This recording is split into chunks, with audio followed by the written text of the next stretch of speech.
মোঘল স্থাপত্যের আদলে নির্মিত দুইতলা ভবনটির নির্মাণশৈলী, নকশা ও কারুকাজ আজও সবার নজর কাড়ে। শত বছর পেরিয়ে গেলেও এর জৌলস কমেনি এতটুকুও। তবে সংস্কারের অভাবে নড়বড়ে হয়ে পড়েছে স্থাপনাটি।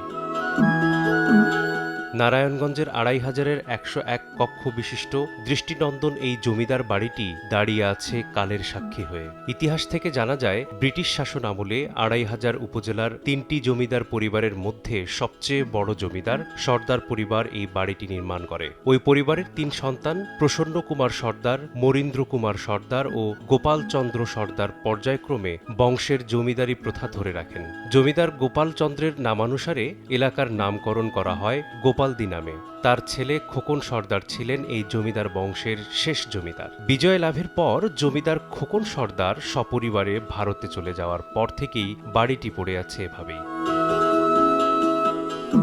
দুইতলা জমিদার বাড়ির নিচতলায় ছিল দাপ্তরিক কার্যালয়, দ্বিতীয় তলায় শোবার ঘর, জলসা ঘর ও পূজা অর্চনার ঘর। মূল ভবনটির সামনে বিস্তীর্ণ প্রশস্ত একটি উঠান, যার ৩ দিকে রয়েছে আরও ৩টি বাড়ি। বর্গাকৃতির ভবনগুলোর নিচতলায় বিশাল আকৃতির 4টি বারান্দা এবং মাঝখানে রয়েছে আরও একটি উঠান। ভবনটির পেছনে জমিদার পরিবারের লোকজনের গোসলের জন্য নির্মিত বিশাল পুকুরে ছিল শান বাঁধানো 4টি ঘাট। মাঝখানে নারী পুরুষের পর্দার জন্য ছিল একটি দেয়াল। কালের বিবর্তনে 2টি ঘাট ও মাঝখানের দেয়ালটি ভেঙে গেছে। একটি ঘাটে এখন স্থানীয় লোকজন গোসল করেন। ঘাটের ভাঙাচোরা সিঁড়িগুলো আজও বহন করছে প্রাচীন স্থাপত্যশৈলীর অনন্য নিদর্শন। তবে সংস্কারের অভাবে ধসে পড়ছে ভবনটির অন্তত 50টি কক্ষ। ভেঙে পড়েছে কারুকাজ খচিত দরজা জানালাগুলো সহ রন্ধনশালাটিও। খসে পড়ছে মূল স্থাপনার পলেস্তারা। বিশাল এই জমিদার বাড়িটিতে বর্তমানে বিভিন্ন সম্প্রদায়ের প্রায় অর্ধশত পরিবার বসবাস করছেন। বাড়ির সীমানা জুড়ে অবৈধভাবে গড়ে তোলা হয়েছে ঘরবাড়ি। ঝুঁকিপূর্ণ ভবনটিতে সনাতন ধর্মাবলম্বীদের পাশাপাশি বসবাস করছেন বেশ কিছু মুসলিম পরিবারও। আমরা এই বাড়িতে সবাই ভাড়া থাকি। এর মধ্যে 101টা রুম, আর এখন বর্তমানে আছে 40টার মতন রুম আছে, সব ভাঙে লাইছে।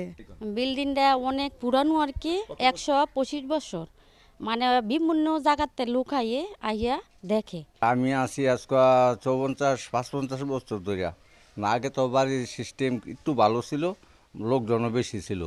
এখন তো বাড়ির সিস্টেম গেছে গা নষ্ট হইয়া, আর লোকজনও অনেক গেছে গা। ভাঙ্গিয়া ডর মনে করেন থাকতেছি এই জায়গার মধ্যে। 10 বছর আসছিলাম, থাকিয়া পরে কেন গতুলা তাই। স্থানীয়রা জানান, সংস্কার করলে ঐতিহাসিক এই জমিদার বাড়িটি এখনও রক্ষা করা সম্ভব। যদি একটু সংস্কার করা হইতো, বাড়িটা অনেক সুন্দর হইতো, সবাই আসতো দেখতো, অনেক দূর দূরান্ত থেকে মানুষ আসতো। আপনার এই রুমগুলি না ভাঙ্গা কিছু হেরা মালিক, আগের মালিকরা বেচে চালাইছে। বেচে চালাবার পর আমরা আসি, এটা দস্যা পড়তেছে। অনেক সুন্দর করে দিলে, সরকারের দিলে পদক্ষেপ নেয়, অনেক ভালো হয়। আমাদের জন্য, জনগণের জন্য ভালো হয়, সবার জন্যই ভালো হয়। ভবনটি সংস্কার ও পর্যটন কেন্দ্রে রূপান্তরের বিষয়ে প্রত্নতত্ত্ব অধিদপ্তর সহ সরকারের সংশ্লিষ্ট মন্ত্রণালয়গুলোতে সুপারিশের পাশাপাশি প্রয়োজনীয় পদক্ষেপ গ্রহণের আশ্বাস জেলা প্রশাসকের। উপজেলা নির্বাহী কর্মকর্তাদের সাথে তথ্য নেওয়ার পরে যেগুলোর ঐতিহাসিক মূল্য রয়েছে, এই ধরনের যে প্রতিষ্ঠানগুলো আছে, সেই প্রতিষ্ঠানগুলি প্রত্নতত্ত্বের মাধ্যমে যোগাযোগ রেখে সেগুলোর প্রথমে সংরক্ষণ বা মেরামত বা এইগুলো করে এগুলোকে যাতে আমরা একটা পর্যটন স্পটে পরিণত করতে পারি, সে বিষয়ে আমাদের একটা আগ্রহ বা চেষ্টা থাকবে। স্থানীয়দের মতে, দ্রুত সংস্কার না করলে যে কোনো সময় ভেঙে পড়তে পারে শত বছরের ঐতিহ্যবাহী এই জমিদার বাড়ি। সময় সংবাদ, নারায়ণগঞ্জ।